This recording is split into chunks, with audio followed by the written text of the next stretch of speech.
आप सभी को जोहार। आप सभी को पता ही होगा, रामदास सुरेन कोल्हान से 2 बार विधायक पद रह चुके हैं। एक बार 2009 में जीते थे, उसके बाद 2019 में, उसके बाद लगातार कार्यकाल उसका चल रहा है। कल चंपई सोरेन का मंत्री पद खाली हुआ है, उस जगह शपथ ग्रहण करेंगे। चंपई सोरेन जिस पद में थे मंत्रिमंडल में इस्तीफा दे दिए क्योंकि बीजेपी में वो चले गए। कोल्हान से माना जा रहा था कि कौन अब लीड करेंगे हेमंत सोरेन के जेएमएम पार्टी से, तो अब हेमंत सोरेन भी अपने आप में दावेदारी पेश कर दिए हैं रामदास सोरेन को लाकर। अब देखना पड़ेगा क्या चंपई सोरेन को कोल्हान में टक्कर दे पाएंगे रामदास सोरेन, क्योंकि कोल्हान में वैसे कोई बड़े नेता नहीं लग रहे थे।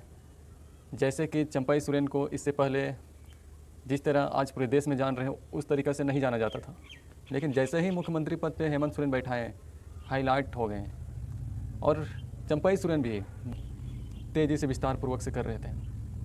अब देखना पड़ेगा क्या चंपई के गढ़ में हेमंत चमकेंगे या बीजेपी का दामन थाम के चंपई सोरेन अपनी सरकार दावेदारी पेश करेंगे, क्योंकि 5 महीना का ही कार्यकाल था चंपई सोरेन का, लेकिन काफ़ी अच्छा कार्य किए। जेपीएससी में जो मामला आया कि पेपर लीक हो गया, सीआईटी का जांच भी कराएं और उसका एग्ज़ाम विस्तार पूर्वक लिया भी गया। अब देखना पड़ेगा कि चंपई सोरेन के गढ़ कोल्हान में कौन आएंगे, रामदास सोरेन या चंपई सोरेन। चंपई सोरेन के बेटे बाबूलाल सोरेन, उसकी भी राजनीतिक करियर कुछ अच्छी जेएमएम में नहीं लग रही थी। माना जा रहा है कि बाबूलाल सोरेन अपने पापा को बीजेपी में शामिल कराए हैं। अब देखना पड़ेगा कौन कोल्हान प्रमंडल से अपने आप को दावेदारी पेश कर सकते हैं।